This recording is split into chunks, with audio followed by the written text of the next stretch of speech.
সুপ্রিয় দর্শক, আমন্ত্রণ জানাচ্ছি আরটিভির বিশেষ আলোচনা দুর্নীতিকে না অনুষ্ঠানে। সঙ্গে আছি আমি মানসুরুল হক। দর্শক, দীর্ঘদিনের অপচর্চায় বাংলাদেশে এমন একটি সংস্কৃতি গেড়ে বসেছে যে দুর্নীতি ছাড়া যেন কোনো কাজই হয় না। সমাজের রন্ধ্রে রন্ধ্রে ছড়িয়ে পড়া এই দুর্নীতিকে সমূলে উৎপাটন করতে না পারলে কল্যাণমুখী রাষ্ট্র গঠন কখনই সম্ভব হবে না। সাম্প্রতিক সময়ে দেশে দুর্নীতির বিরুদ্ধে ব্যাপক জনমত তৈরি হয়েছে। এটাকে কাজে লাগিয়ে দুর্নীতিমুক্ত একটি সমাজ ব্যবস্থা গড়ে তুলতে হবে। তবে এক্ষেত্রে রয়েছে নানান চ্যালেঞ্জ। রাজনীতিবিদ, আমলা এবং ব্যবসায়ী মিলে দেশে দুর্নীতির একটি অপ্রতিরোধ্য সিন্ডিকেট গড়ে উঠেছে। এই সিন্ডিকেট ভাঙতে রাষ্ট্রীয় প্রতিটি প্রতিষ্ঠানকে যেমন সক্রিয় হতে হবে, তেমনি সমাজের ভেতর থেকেও দুর্নীতির বিরুদ্ধে একটি শক্তিশালী আন্দোলন গড়ে উঠতে হবে।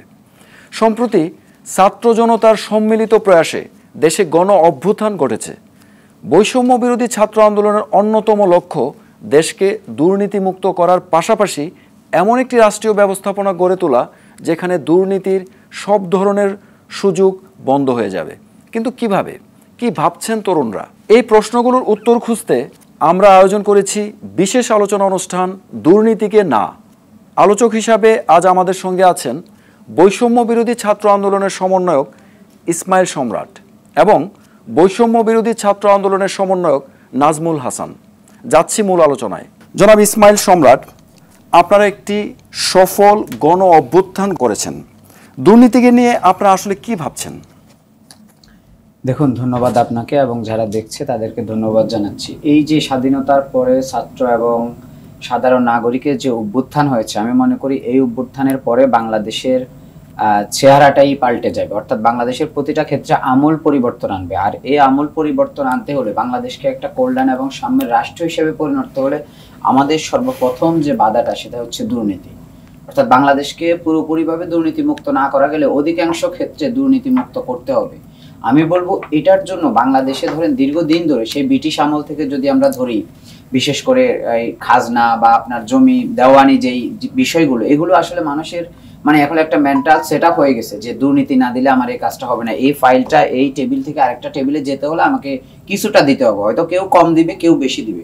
তো এই যে দুর্নীতির একটা প্রাতিষ্ঠানিক রূপ লাভ করেছে বাংলাদেশে, এটা কিন্তু একদিনে হয় না। এখন যদি আমরা হঠাৎ করে মানে হুট করে যদি দুর্নীতিটাকে অফ করে দিতে চাই, এটা আসলে একটা গাড়ির মতো, আপনি ব্রেকটা ধরলেও সামনে কিছু টেনে চলে যাবে। মানে মানুষের হচ্ছে একটা হচ্ছে মেন্টালি আপনার এটা সেট হয়ে গেছে কারাপশনটা। তো এটা আপনি পার্সন টু পার্সন যদি ধরে ধরে দুর্নীতিটা বন্ধ করতে হয়, এটা আসলে আমি মনে করব যে কারো পক্ষেই সম্ভব না।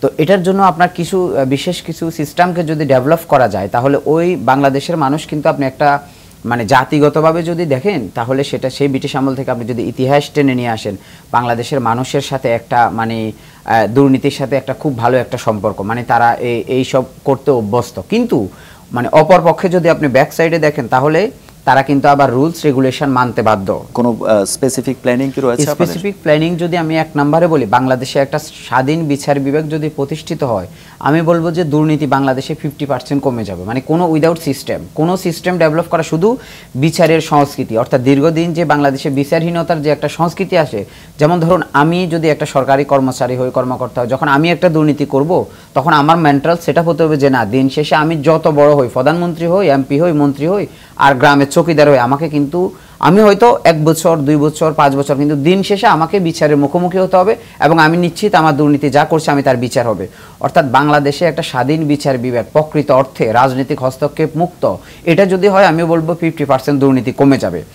আর 50%-এর মধ্যে যদি আপনি 30% দুর্নীতি হচ্ছে আপনি থানা, অর্থাৎ পুলিশকে যদি আপনি কন্ট্রোল করতে পারেন, 30% দুর্নীতি কমে যাবে। উইদাউট সিস্টেম, আমি কোনো সিস্টেমেই যাব না, এই যে 80% দুর্নীতি কিন্তু এই জায়গাটা কমে যাবে। পুলিশ এবং স্বাধীন বিচার বিভাগ, স্বাধীন পুলিশ, থানাগুলো মানে সত্যিকার অর্থে একটা নিরপেক্ষ তদন্ত করবে, বিচারের জনগণ তার সত্যিকার অর্থে বিচার পাবে। আর 20% হচ্ছে আপনাকে বিভিন্ন সিস্টেম ডেভেলপ করে করতে হবে। জনাব সম্রাট, আমি আবার আসছি আপনার কাছে। জনাব নাজমুল হাসান, দুর্নীতির কারণে বাংলাদেশে কি কি সংকট তৈরি হচ্ছে আপনি যদি একটু বলতেন। ধন্যবাদ। ছাত্র নাগরিক অভ্যুত্থান পরবর্তী নতুন বাংলাদেশের পক্ষ থেকে আপনাদের শুভেচ্ছা জানাচ্ছি। দেখেন, আমরা কিন্তু বৈষম্যহীন মেধাবীদের বাংলাদেশ বিনিময়ের লক্ষ্যে আমরা গত 2 মাস লড়াই করেছি এবং সেই লড়াইয়ের পরবর্তীতে আমরা একটা রাষ্ট্র সংস্কারের জন্য নেমেছি এবং এখন মনে হচ্ছে যে একটা যদি আমরা এমন একটা বাংলাদেশ দেখতে চাই যে বাংলাদেশের প্রত্যন্ত অঞ্চলে একটা মানুষ স্বাস্থ্যসেবা পেতে পারে এমন একটা বাংলাদেশ আমরা দেখতে চাই যে বাংলাদেশের নিরাপদ স্বাস্থ্যসেবা হবে, শিক্ষা ব্যবস্থা নিরাপদ হবে এবং স্বাধীন বিচার ব্যবস্থা থাকতে হবে। সেই বাংলাদেশ তৈরি করতে হলে অন্যতম একটা প্রধান অন্তরায় হিসেবে আমরা দুর্নীতিকে দেখতে পাচ্ছি। একটা নিরাপদ বাসযোগ্য বাংলাদেশ তৈরি করতে হলে দুর্নীতিমুক্ত বাংলাদেশ তৈরি করতে হবে। কারণ আমরা দেখতে পাচ্ছি আমাদের দেশে অর্জিত টাকাগুলো সেগুলো লুটপাট হচ্ছে, পাচার হচ্ছে। এই পাচার করা কারা পাচার করছে? যারা দুর্নীতিবাদ। বছরে লাখ লাখ কোটি টাকা বাংলাদেশ থেকে পাচার হচ্ছে। আমরা যদি দুর্নীতি থেকে রাহুল গ্রাস থেকে মুক্ত হতে না পারি তাহলে বাংলাদেশের প্রত্যেকটা সেক্টরই আসলে গ্রাস হয়ে যাবে। সেই জন্য আমাদের প্রাইমারি কনসার্ন হিসাবেই দুর্নীতিগ্রস্ত অফিসার, দুর্নীতিগ্রস্ত প্রত্যেকটা জায়গাকে আমরা এখানে করাপ্টেড যারা আছে তাদেরকে আমরা আইনের আওতায় নিয়ে আসার জন্য চেষ্টা করছি। সবচেয়ে আশ্চর্যের বিষয় এই জায়গাতেই একজন প্রাইম মিনিস্টার, প্রধানমন্ত্রী থাকা অবস্থায় স্বৈরাচারী শেখ হাসিনা গণমাধ্যমের সামনেই বলছে, মানে অনেকটা প্রাউডলি অ্যানাউন্স করছে যে আমার পিওনের 400 কোটি টাকা আছে। এটা কি তার বলতে পারে? মানে একজন পিয়ন, তার অফিসের সহকারী, সে 400 কোটি টাকা কিভাবে পায়? ছাত্রলীগের ফরিদপুর জেলার সভাপতি, সে 2000 কোটি টাকা পাচার করে। এই যে একটা অপসংস্কৃতি এবং সেটা প্রাউডলি অ্যানাউন্স করা, আমাদের দায়িত্বরত কর্মকর্তা যারা মন্ত্রী, এমপি বা প্রধানমন্ত্রী, এই যে একটা সংস্কৃতি, সেই সংস্কৃতি যদি আমরা বের হতে না পারি তাহলে দুর্নীতি থেকে আমরা সেই স্বপ্নের বাংলাদেশ তৈরি করতে পারবো না। তো এই বাংলাদেশ তৈরি করতে হলে আমাদের প্রথমত জবাবদিহিতার বাংলাদেশ তৈরি করতে হবে। প্রত্যেকটা সেক্টরে পুলিশ প্রশাসন থেকে শুরু করে শিক্ষা, স্বাস্থ্য, গবেষণা প্রত্যেকটা জায়গায় আমরা যদি জবাবদিহিতা নিয়ে আসতে পারি, প্রত্যেকটা জায়গায় যে এখানে 10 টাকা আছে, 10 টাকা কেন নাই, এই জবাবদিহিতার জায়গাটা যদি আমরা নিয়ে আসতে পারি তাহলে হয়তো অনেকটাই আমরা দুর্নীতি থেকে মুক্ত হতে পারবো। জি, জনাব হাসান, আবার আসছি আপনার কাছে। জনাব সম্রাট, আপনি বলছিলেন যে বিচার বিভাগ এবং পুলিশ বিভাগের সংস্কার প্রয়োজন দুর্নীতিকে যদি আমরা সমূলে উৎপাদন করতে চাই। তো পাশাপাশি তো আমরা এটাও মনে করি যে নৈতিকতা, বাংলাদেশের সাধারণ মানুষের প্রত্যেকটা জায়গা থেকে নৈতিকভাবে নিজেদেরকে চেঞ্জ করতে হবে।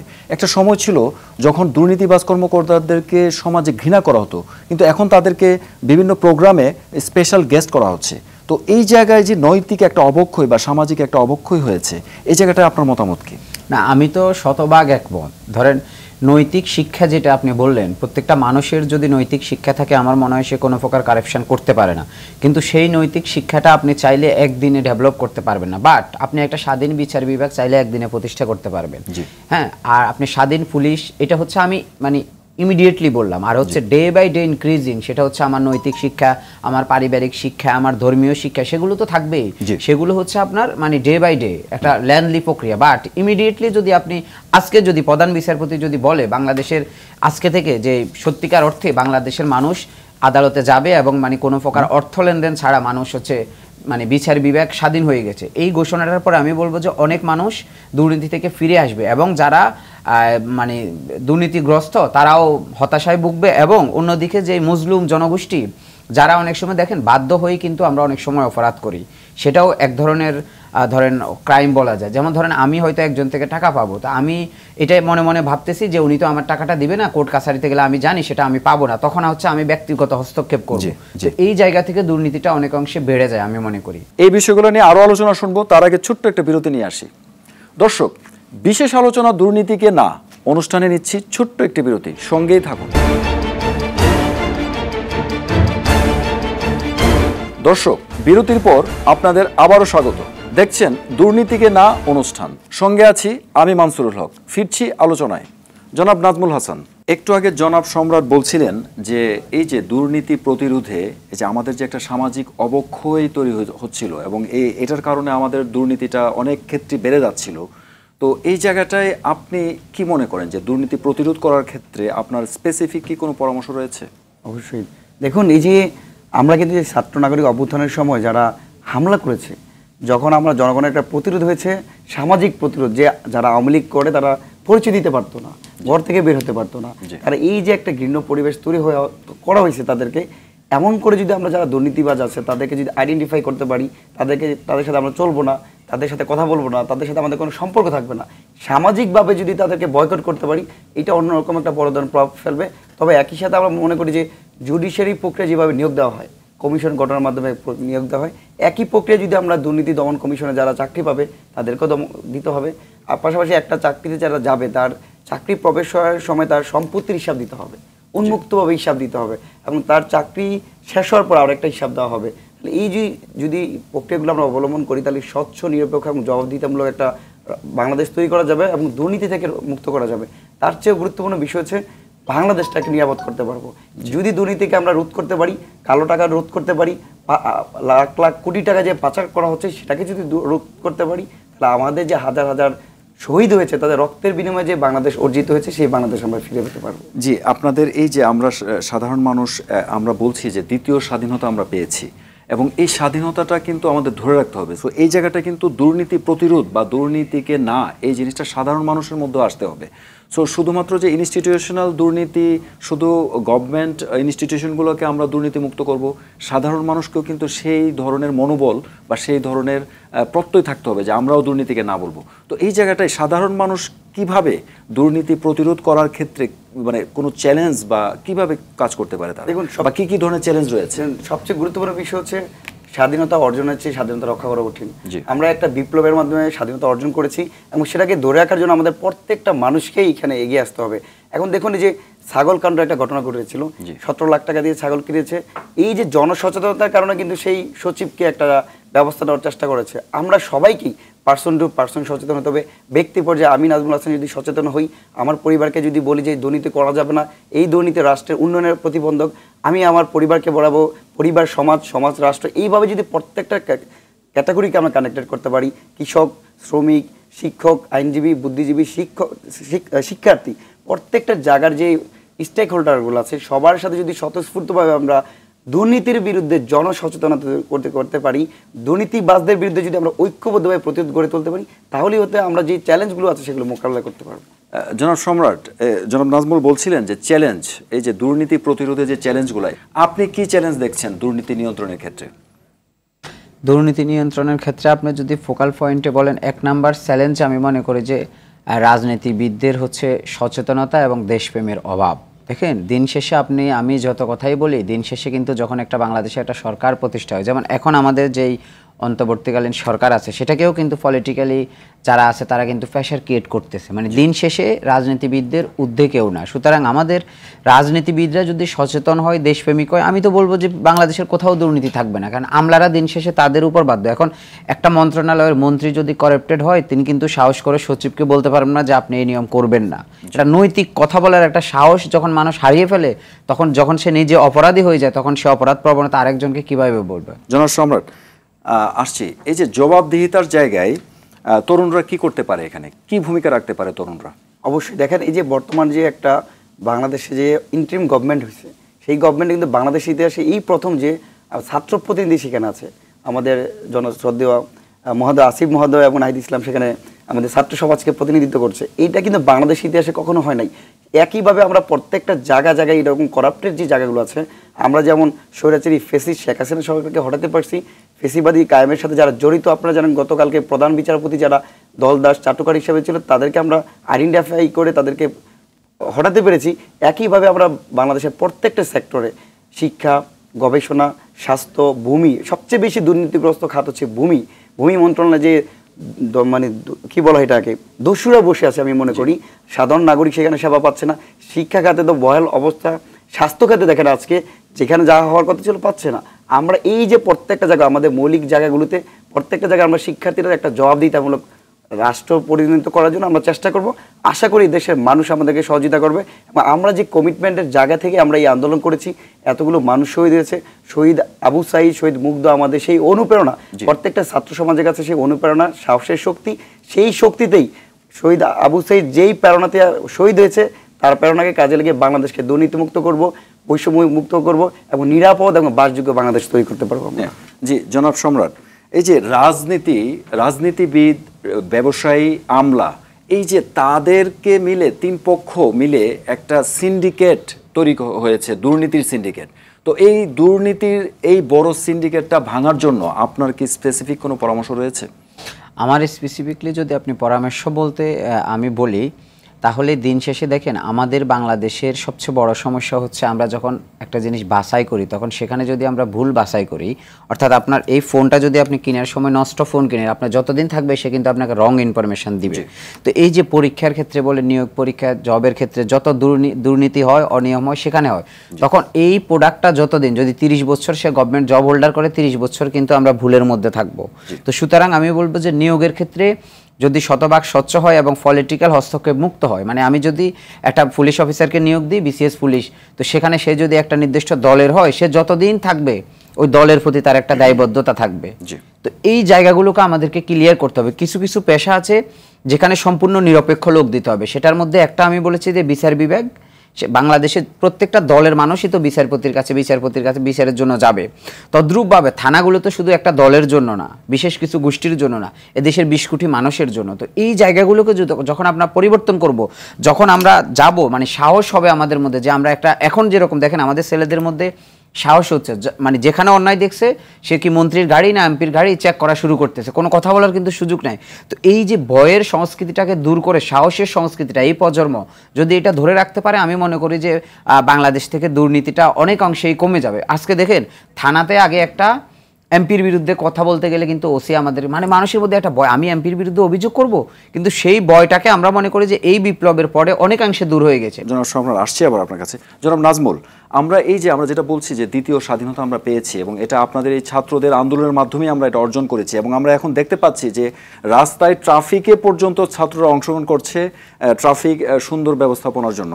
তো দুর্নীতি প্রতিরোধে ছাত্ররা কি এইভাবে এগিয়ে আসবে, বা আসলে এটা তারা কিভাবে প্রত্যক্ষ ভূমিকা রাখতে পারে, এই ব্যাপারে আপনার মত? দেখুন, আমরা যে কমিটমেন্টের জায়গা দিয়েছি, যে এই ব্যাপারে কি কোনো মনিটরিং সেল তৈরি করা যায় কিনা? জি অবশ্যই, আমরা যে কমিটমেন্টের জায়গা দিয়েছি বাংলাদেশকে একটা যৌক্তিক সংস্কার করা। আজকে যে যখন পুলিশ ছিল না, ট্রাফিক ছিল না, শিক্ষার্থীরা কিন্তু তার দায়িত্বের জায়গা থেকে, দেশপ্রেমের জায়গা থেকে, এবং এই যে আমরা আবার শুনতে পেয়েছি রাতের আধারে ডাকাতের একটা অত্যাচার, সেক্ষেত্রেও কিন্তু শিক্ষার্থীরা প্রতিরোধ গড়ে তুলেছে। বাংলাদেশের উন্নয়নের প্রধান বাধা হচ্ছে দুর্নীতি। এই দুর্নীতি প্রতিরোধে আমরা ছাত্র সমাজের পক্ষ থেকে বৈষম্যবিরোধী ছাত্র আন্দোলন এবং বাংলাদেশের মুক্তিকামী স্বাধীনতাকামী জনতা যারা আছে সবাইকে নিয়ে আমরা একটা মনিটরিং সেল গঠন করব। যারা যেখানে দুর্নীতিগ্রস্ত হবে তাদেরকে সেখানে আমরা প্রতিরোধ গড়ে তুলে একটি বিচার আয়ত্তে নিয়ে আসবো, যেন আগামীতে আর কেউ দুর্নীতি করার সাহস না পায়। এই দুর্নীতিকে প্রতিরোধ করতে বলে আমরা যে স্বপ্নের বাংলাদেশ বিনির্মাণ করতে চাই, সেই বাংলাদেশে আমরা হাঁটতে পারবো। যে এই যে জনাব নাজমুল বলছিলেন যে রন্ধ্রে রন্ধ্রে দুর্নীতি প্রত্যেকটা জায়গায়, তো এই যে আমরা দেখছি যে খাদ্যে ভেজাল দেওয়া হচ্ছে, এটাও কিন্তু একটা দুর্নীতি। চিকিৎসা ব্যবস্থায় দুর্নীতি হচ্ছে। সো এইভাবে দেখেন সাধারণ মানুষ ক্ষতিগ্রস্ত হচ্ছে, এটাও তো এক ধরনের দুর্নীতি। তো এই ধরনের দুর্নীতি, নানান ধরনের দুর্নীতি থেকে কিভাবে নিয়ন্ত্রণ করা যায় এবং এই জায়গাগুলোতে আপনারা কিভাবে কাজ করতে চান? দেখুন, আমি সর্বপ্রথম আপনাকে একটা কথা বলেছি যে বাংলাদেশের মানুষ এখন কোনটা দুর্নীতি আর কোনটা দুর্নীতি না সেটাই ভুলে গেছে। মানে এখন দুর্নীতিগুলো হচ্ছে আমাদের দেশে প্রাতিষ্ঠানিক রূপ লাভ করেছে। তো সেই জায়গা থেকে নিয়মে পরিণত হয়েছে, সেই নিয়মের শৃঙ্খল, মানে অনিয়মকে নিয়মে পরিণত করেছে, সেই নিয়মের শৃঙ্খল ভাঙতে হবে। ভেঙে আজকে দেখুন, আপনি মানে চিকিৎসা এবং স্বাস্থ্য নিয়ে বলছেন, আজকে আমার দেশের যেই মানে সরকারি হসপিটালগুলো আছে, এগুলো যদি সঠিকভাবে চিকিৎসা তদারকি করা হয়, তাহলে তো আমাদের প্রাইভেট বিশ্ববিদ্যালয় মানে প্রাইভেট হসপিটালে যাওয়ার কথা না। দেখুন, বাংলাদেশে ঢাকা শহরে, মানে আমি তো মনে করি না যে এত ছোট্ট একটা শহরে যদি 92টা যদি বাংলাদেশে প্রাইভেট বিশ্ববিদ্যালয় থাকে, এটা আসলে মানে আমরা এখন শিক্ষার এই মডার্নিজমের এই যুগে আমরা এটাকে কখনোই কাম্য না আমাদের দিক থেকে। তা আমি সেটা বলবো যে দেখেন, বাংলাদেশের প্রতিটা বিভাগে যে রঞ্জের জনদের দুর্নীতি, সেটার জন্য শুধু একটা, সেটা হচ্ছে মানুষকে সচেতন করা। অর্থাৎ এটা দুর্নীতি না, মানুষকে চোখে আঙ্গুল দিয়ে দেখিয়ে দিতে হবে। দেখুন, আজকে যারা ছোটখাটো ক্রাইম করতেছে, মানে চুরি করতেছে, চেষ্টামি করতেছে, এটার থেকে সবচেয়ে বড় জিনিস হচ্ছে হোয়াইট কালার ক্রাইম, মানে যেটা ভদ্র বেশি অপরাধ। তাই আমি মনে করি অনেক বড় মন্ত্রী বা অনেক বড় ব্যবসায়ী হিসেবে মানুষ আমাকে জানে, কিন্তু আসলে আমি একটা অপরাধী এবং অসাধু ব্যবসায়ী। তো এদেরকে চোখে আঙ্গুল দিয়ে মানুষের কাছে এদের মুখোশ উন্মোচন করতে হবে, তখন কিন্তু দুর্নীতির পুরো রঞ্জটা ভেঙে যাবে। এটাই হচ্ছে 1 নম্বর। জনাব সম্রাট, আসছি আবার আপনার কাছে। নাজমুল, যাদের কাছে দুর্নীতি নিয়ন্ত্রণের দায়িত্ব দেওয়া হয়েছে বা যাদের কাঁধে রয়েছে দুর্নীতি নিয়ন্ত্রণ, তারাই কিন্তু দুর্নীতি করছে। সো এই জায়গাটায় কিভাবে আমরা দুর্নীতি মুক্ত হতে পারি? দেখুন, যে যারা রক্ষক তারাই বক্ষক হচ্ছে। দুর্নীতি দমন কমিশনের কাজ হচ্ছে দুর্নীতি দূর করা, কিন্তু আমরা মিডিয়ার মারফতে দেখতে পেয়েছি দুর্নীতি দমন কমিশনের প্রধান কমিশনার যে, সেও দুর্নীতির সাথে জড়িত। একটা সংস্থা, একটা প্রতিষ্ঠান যখন পুরোটাই করাপ্টেড হয়, সেক্ষেত্রে তো আমরা দুর্নীতিমুক্ত হতে পারি না। সেই জন্য আমরা বলেছি জুডিশিয়ারি কমিশন গঠনের মাধ্যমে জুডিশিয়ারি যেভাবে নিয়োগ করা হয়, সে একই প্রক্রিয়ায় যদি আমরা দুর্নীতি দমন কমিশনে যারা দায়িত্ব পাবে সেভাবে দিতে পারি, তাহলে সেখানে স্বচ্ছতা থাকবে, জবাবদিহিতা থাকবে, এবং নিয়োগের জবাবদিহিতা ইম্পর্টেন্ট। আমি কাকে প্রদান করছি, আমি যদি একটা অসৎ লোককে প্রদান করি, অসৎ প্রক্রিয়া যদি কাউকে প্রদান করি তাহলে তার কাছ থেকে আমরা তো স্বচ্ছতা আশাই করতে পারি না। সেক্ষেত্রে আমরা সিস্টেমটা ভুল, সিস্টেমের মধ্যেই ভূত, এই ভূতকে দূর করতে হলে আমরা সিস্টেমটাকে ডেভেলপ করতে হবে। আর যদি একটা সিস্টেম ঠিক থাকে এর মধ্যে অসৎ লোক আসলেও সেই সৎ হতে বাধ্য। কিন্তু সিস্টেম যদি করাপ্টেড হয়ে যায়, পুরো বাংলাদেশ কিন্তু আজকে সিস্টেমের উপর আওতায় করাপ্টেড হয়ে গেছে। তো আমরা মনে করি এখন যেহেতু আমরা একটা ইন্টারিম গভর্নমেন্ট আসছে, ছাত্র নাগরিকদের অভ্যুত্থানের পরে একটা নতুন বাংলাদেশে তৈরি হয়েছে, আমরা সবাই কমিটেড। এবং সবচেয়ে গুরুত্বপূর্ণ বিষয় হচ্ছে ছাত্ররা যখন অসহায় ছিল, হামলার শিকার হয়েছে, তখন এদেশের সচেতন নাগরিকরা কিন্তু বের হয়ে আসছে, যেটা আমরা গত 15 বছর দেখি নাই। এদেশের একজন কৃষক বের হয়ে আসছে, শ্রমিক বের হয়ে আসছে, শিক্ষক, আইনজীবী, বুদ্ধিজীবী সবাই বের হয়ে আসছে।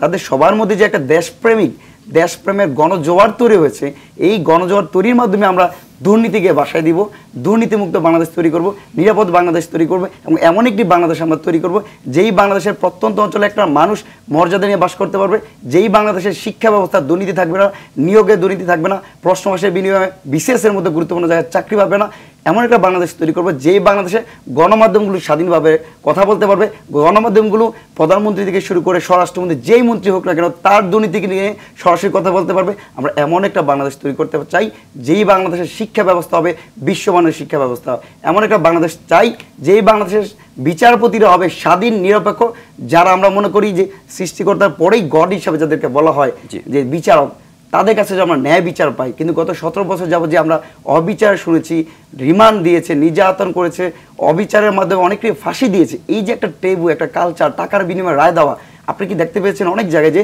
টাকা দিলে রায় দিয়ে দিচ্ছে, গণমাধ্যমে সেগুলো এসেছে। এই আমরা যারা বিচার করবো তারা যদি বক্ষক হয় তাহলে একটা দেশ থাকতে পারবে না। প্রত্যেকটা রন্ধ্রে পরতে পরতে যে অনিয়ম, দুর্নীতি চলছে, অপসাংস্কৃতিক অপরাজনীতি চলছে, সবগুলোকে নষ্ট করতে হলে, সবগুলোকে যদি আমরা এখান থেকে ভাসিয়ে দিতে পারি, গণজোয়ার, আমাদের যেই সত্যের জোয়ার আছে, সেই জোয়ারের মাধ্যমে আমরা একটা দুর্নীতিমুক্ত, নিরাপদ এবং বাসযোগ্য বাংলাদেশ তৈরি করতে পারবো। জি, দুর্নীতি প্রতিরোধে কার কি দায়িত্ব রয়েছে স্পেসিফিক্যালি যদি আপনি যেটা মনে করেন সেটা যদি শেয়ার করতেন। দেখুন, আমি শুধু একটা কথাই বলবো, দুর্নীতি প্রতিরোধে সংবিধান অধিকার দিয়েছে বাংলাদেশের প্রত্যেকটা সচেতন নাগরিক দুর্নীতির বিরুদ্ধে কথা বলতে পারবে, এবং প্রত্যেকটা নাগরিক যার যেখানে যে আছে সে সেখান থেকে কিন্তু দুর্নীতির বিরুদ্ধে যদি আওয়াজ তুলে, আমি মনে করি না যে দুর্নীতির শিকল ভাঙতে খুব বেশি সময় লাগবে। আজকে যদি আমার দেশের একটা রিক্সাওয়ালা ভাই যদি রাস্তায় কোনো দুর্নীতি দেখে, সেখানে তাকে দাঁড়িয়ে যেতে হবে। মানে কেউ বলবে যে না আমি তো এই দুর্নীতি নিয়ে কথা বলার সুযোগ নেই, অর্থাৎ কথা বলে পাশ কাটিয়ে চলে যাওয়া না। যেখানে দুর্নীতি হবে সেখানে যে থাকবে সেই হচ্ছে প্রতিবাদ করবে, অর্থাৎ নির্ভয়ে, যে আমার কোনো ভয় নেই, আমি এত বড় ব্যক্তির বিরুদ্ধে কথা বলছি, এত বড় সিন্ডিকেটের বিরুদ্ধে কথা বলছি। অর্থাৎ আপনি যে প্রশ্নটা করলেন সোজা কথা হচ্ছে বাংলাদেশের 20 কোটি সচেতন মানুষ হচ্ছে দুর্নীতির বিরুদ্ধে কথা বলবে, এবং এটাই হচ্ছে কথা। সবারই দায়িত্ব রয়েছে, সবারই দায়িত্ব রয়েছে, দিন শেষে নৈতিক দায়িত্ব, এটা নৈতিক দায়িত্ব। আপনাদের অনেক মূল্যবান আলোচনা শুনছিলাম। আলোচনা অনুষ্ঠান অনুসরণ করার জন্য আপনাদেরকে অসংখ্য ধন্যবাদ। নিশ্চয়ই ভবিষ্যতে আবারও আলোচনা করব।